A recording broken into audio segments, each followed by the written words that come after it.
Pagi-pagi bawa mother-in-law ke pasar pagi. Hai, Assalamualaikum rakan-rakan online. Nampak tak tu si abang? Sibuk saja nak ikut. Yang sebenarnya ini video kemarin. Belum sempat saya nak isi voice. Biasalah ibu rumah tangga kan, dengan anak kecil lagi. Ya Allah, ikan dekat sini sangat segar-segar dan isinya sangat manis.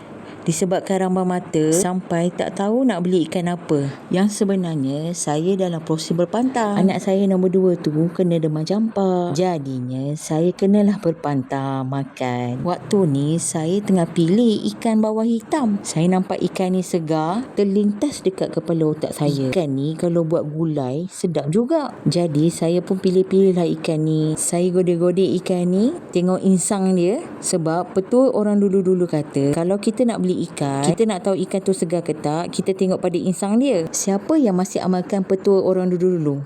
Pilih punya pilih, jadi saya ambil lah 2 ekor ikan bawal hitam. Saya cari juga ikan tenggiri dengan ikan senangin. Saya tanya abang yang jual ikan ni, dia kata ikan senangin tak adalah di. Nampak tak ikan, sotong, udang kat situ segar kan? Dan kami lanjut ke area persayuran. Nampak tak yang si kecil tu, dia pun sibuk nak memilih. Nampak tu mak saya tengah pilih sayur.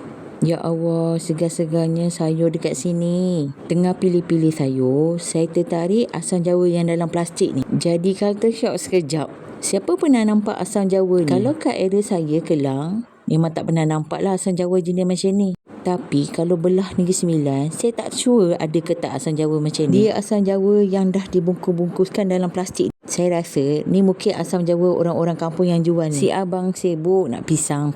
Jadi kami pun carilah orang yang menjual pisang. Jadi belilah kami pisang. Jadi kami lanjutlah perjalanan kami ke area belah sana. Rupanya dari jauh abang dah nampak dah apam pekodok dia. Jadi kami pun singgah beli apam pekodok dia. Macam-macam lah anak lelaki seorang saya ni. Dekat pasar pagi sini macam-macam jual. Tak silap saya pasar pagi ni setiap hari. Nampak tu, cawan-cawan kuali pun ada jual. Sebelum kami berangkat pulang, kami singgah beli sarapan. Zaman-zaman Wak Edan ni, ada lagi yang orang jual nasi RM2 kan? Nasi lemak biasa RM1. Nasi lemak ikan masin pun RM1.